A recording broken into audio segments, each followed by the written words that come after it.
Free champions, everybody. Hello, how you doing, everybody? Hope you're doing well. This is a really good thing that Kabam put in. I don't know, they must have had this like plan for a while. This isn't to kind of go like, oh, after the 6-star awakening gem incident, after this incident and another incident, here's something that's good. They seem to like put these out from time to time. I remember like, was it Silk was put out as a free champion? I think I mentioned that in a video last week. So it was Silk being put out as a free champion, which is great, by the way. Getting access to some free champions is going to be really important, especially Hulk. I am a big advocate of Hulk as a champion. One of my favourites, apart from Juggernaut, but he's a bit busted at the moment. He is totally messed up. But Kabam are fixing him apparently this week. New hotfix will go in at the end of the week, like Friday, or by Friday, end of play. Anyway, getting a free Hulk is massive, even more so for Thronebreaker players. So Thronebreaker and upwards players get a free Hulk. If you haven't picked him up for the first time, he is fantastic. We'll do a quick overview on the champion, why this is great news. Of course, we're going why this is great news, that you basically get access to a champion for free. So pick your 6-star if you can. Of course, if you don't have access to that, you get the 5-star version for uncollected and lower, I think, which isn't too bad. Like, that's pretty good. To pick up a free champion, or is it uncollected and higher? I can't remember on those icons. That looks like Thronebreaker to me. Where's Cavalier? Where's Cavalier then? Is it? It doesn't go Thronebreaker Cavalier, does it? It goes Cavalier Thronebreaker. Whatever. So yes, that's really good. This is part and parcel of something extra. January 13th to February 13th is when you're going to see even more champions being delivered, from Stark Enhanced Spider-Man to Hulk and Iron Man. So as part of the old school favourites, we get 100k gold, nice little Hulk profile picture, very comic book-esque, I actually quite like that. And then also we've got Spider-Man Stark Enhanced version, which is cool nevertheless as well. And then we've got the Iron Man selector, depending on where you are. Yeah, that looks odd. Like, I feel like there should be a Cavalier thing in between, but whatever. I'm probably getting my progressions all wrong on it. Anyway, on the last day, Stark Enhanced 6-star, which, again, is quite nice. If you've got... if you awaken him 200 signature, he is quite effective. He's the kind of one that if you've got him at 50% and higher, he does more damage, and 50% lower with 200 signature, he does more defensive based qualities. I'll talk about Hulk in a minute.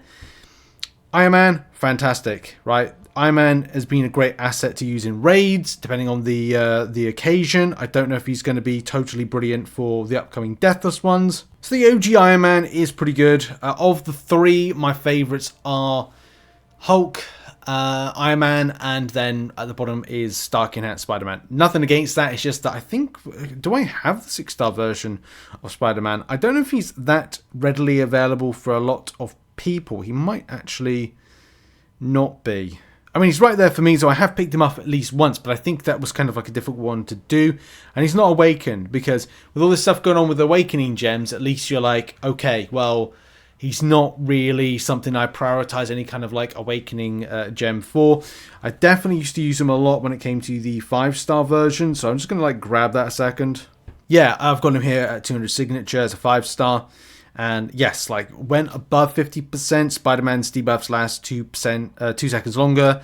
And each charge of poise grants him an additional X amount of critical rating. So yes, you're technically doing more damage, but you're getting crits more often, and of course the more poise the better, with how the champion is able to do like more like really smashing SP2 damage. Smashing, it's not really smashing, that's Hulk, but you know, shocking I think is the right word. Oh, and yeah, with the poise build there, sorry, I'm right over it there.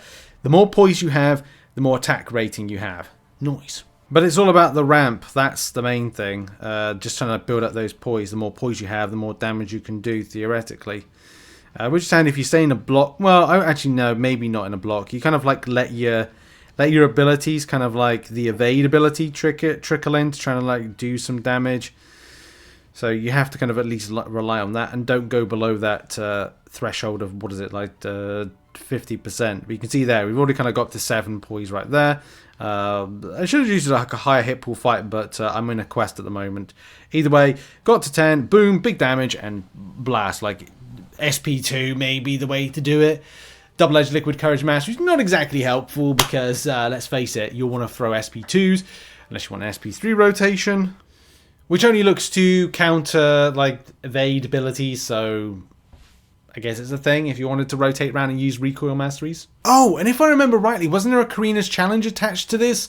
I think it was a legacy one or something. So you would have had to use like the 5-star version if that was the most potent one you had, or a 6-star version you got at the end of it. I can't actually remember. I remember doing one of them and just got bored off my tits with doing them. And yeah, I think it's like the part 1 of legacies. Is it part of the selector here? No, but I think you started off with it, or when you did it, you got it. So maybe it's one of the CCP challenges of back in the day, before they become irrelevant on the prize pools, and everybody was like, well, the new one's actually a little bit better. I suppose there is one when it comes to like completing it, but at the end of the day, if you want a 7-star version, you get the 7-star version from it. I guess each to their own if they're interested. And now on to my favourite, or current favourite, one of my current favourites. There's a lot of current favourites, and that is Hulk. As long as you can get your ramp in and ramp up, you'll see some nice stuff. I'm very much a case of an SP1 rotating type person, but I have been known to rotate in a different fashion. Guess rotate how you see fit. I'm all about stuns, parries. You know, this stuff right here, just going ham. As long as you can just go, yes, that's fine. I'm totally alright with the damage. Like, yeah. We like Hulk. Hulk good. And Hulk smash! And I'm playing on the beta server at the moment. That's just because I'm in a quest. I need to finish off. So yes, I do run Double-Edged Liquid Courage. I will be looking to do, because I've got to do Mighty Gods, Karina's Challenge at some point in Necropolis, and he will be featuring in that team because he does big damage. He smashes, and yeah, that's all I need to say on that. Rank 5 him, 200 signature him, put an Ascension on him, put respect on his name, and yeah, he'll do you solid. Whether in attack, debatable on defense, but mainly on attack. Very, very good. Unless there's a specific battlegrounds type of meta that fits. But yeah, free champions. Use them. I wouldn't say abuse them, but you know, just use them, and they'll do you solid. Anyway, thanks for watching this video. Check you out in the next one. Bye.